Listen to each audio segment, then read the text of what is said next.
Yan. Good morning, good morning. Morning guys. Yan. Good morning po sa inyong lahat.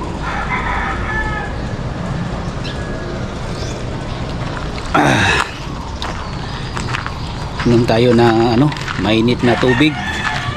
Ngayon ang oras ngayon ay alas 6:30 ng umaga. Kaya shout out po sa lahat. Yung na mayroon ako nakilala taga Zamboanga, si Ria Balusa. Shout out po sa iyo diyan sa Zamboanga. Yan guys, thank you po. Sana mapanood palagi yung vlog ko at palagi mo ma-subscribe ang aking channel at ma-share. Thank you po sa mga taga Canada, kay Jose Bangkal Jr. Shout out po sa iyo dyan, classmate. Kay Junjun Kabataluna from Australia. Ingat po dyan sa inyong trabaho dyan sa Australia at sa Canada. Sa Japan, shout out.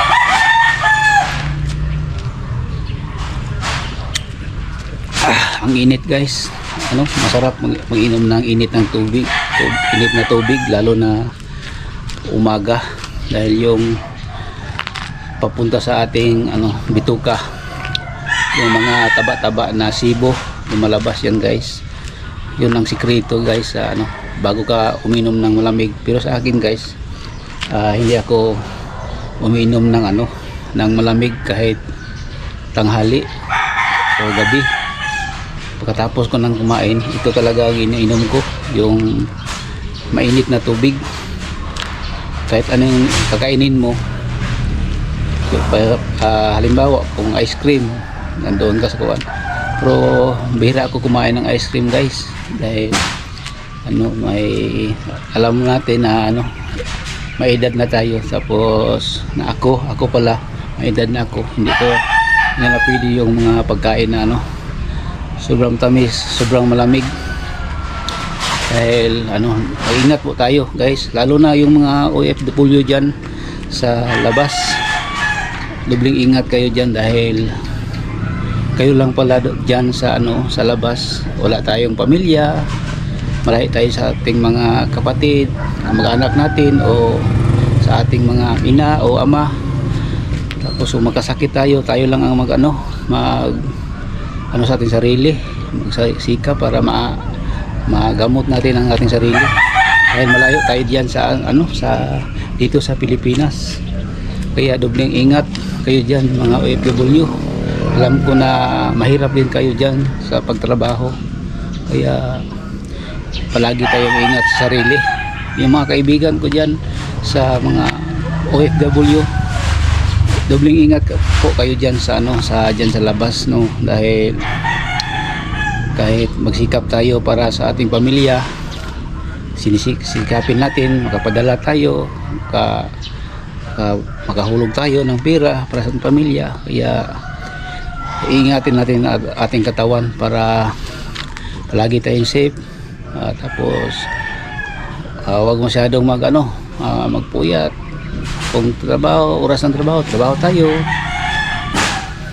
Yan guys, kaya yun ang share ko sa inyo dyan sa real life ko dito guys. Ito lalo na ito, nagla-vlog na ako, kaya stress ako guys sa dito sa trabaho ko ngayon dahil sa monitoring guys sa mga barangay, yung mga natin dito. So update tayo sa ating lugar, lalo na dito sa Digos. Minsan stress tayo, pupunta tayo ng barangay, report tayo sa mga ibang barangay. Yan guys, kaya sa akin ingat po ako dito sa kuan. At salamat po sa mga nakapanood sa aking vlog ngayon, lalo na sa mga OFW, mga Balusa family dyan, mga Usuyos family, Sandig family, yan, mga Barliso family, lahat ng nakapanood sa akin vlog, sa vlog na ito guys. Maraming salamat yung mga kaibigan ko dyan sa Monteverde, dyan sa Santa Lucia, sa Rizal Park, yung nakapanood sa akin, lahat yung nakilala ko, shout out po sa inyong lahat. Hindi ko na ma-mention yung iba no sa ito ganito, kaya salamat po sa inyong pagpanood sa aking vlog, sa pag-subscribe niyo, like po, pag-share sa aking vlog. Salamat po, sana nandyan kayo palagi. Yung mga solid ko, salamat po sa inyo, lalo na dyan kay Dudong sa Okay-Okayan, ano, sa dito sa dyan lang sa Estrada. Yan, thank you po. Yung mga taga-Kapatagan dyan, mga kumpare ko, mga kumpare ko dyan sa Kapatagan, ingat-ingat kayo dyan palagi. Thank you sa inyong lahat dyan nakapanood sa aking vlog ngayon. Dito muna tayo sa bahay guys, galing ako naghatid sa aking estudyante sa eskwelahan. Sobrang aga yung maghatid niya, 5:30 nandoon na siya sa school, graduating siya ng senior high school, kaya maraming activity sa school. Guys, dito muna tayo upo guys. Yan,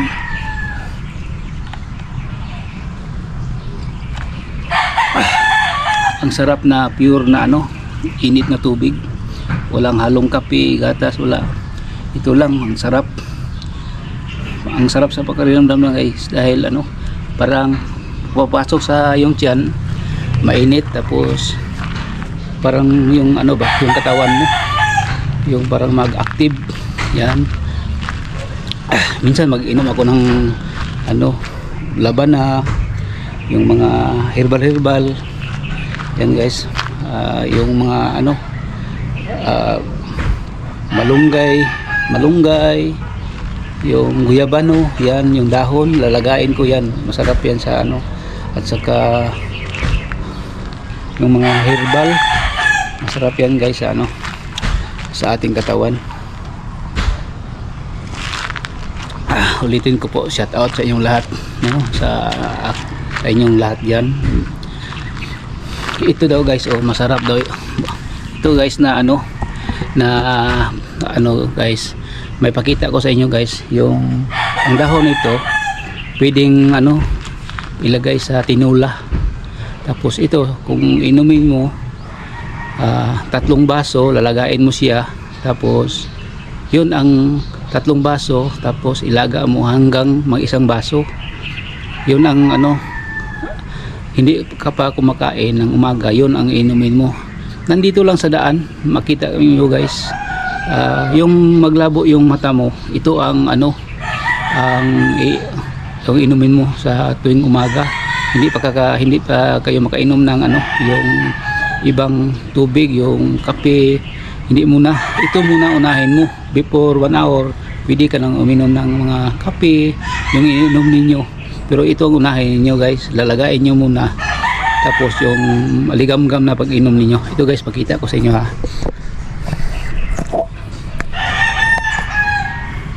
Ito guys, ito guys na halaman guys. Yan, ito ay salmonitis. Yan, salmonitis. Ito pwede ito gulayin guys. Ito, yan na masarap daw yan guys. Tapos ito guys, masarap ito daw sa tinula. Ito sa tinula, lalo na yung first class na na isda. Yan, ito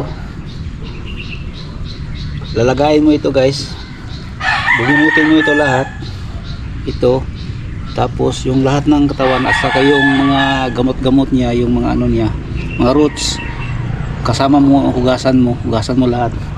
Tapos ito, tanggalin mo ito guys, dahil pwede naman hindi ninyo tatanggalin itong niya, ito, pero sasalain ninyo, pero mas mabuti tanggalin ninyo guys para hindi madala yung pag-inom ninyo paglagay sa baso. Diretso na ba ito, kunin nyo lahat ito, i-upload ninyo yung kanyang gamot, yung roots niya, hugasan ninyo, tapos ilagay sa kaldero na malaki, lagyan ng tubig o 3 baso ba, tapos pakuluin mo hanggang mag-reduce yung tubig, tapos mo, pahipahinga mo hanggang yun, pag warm water na, pwede na inumin nyo guys, araw-araw guys. Makikita niyo ang resulta sa inyo, ang resulta nito. Hindi niyo pwede na na masarap ito guys. Herbal yan guys.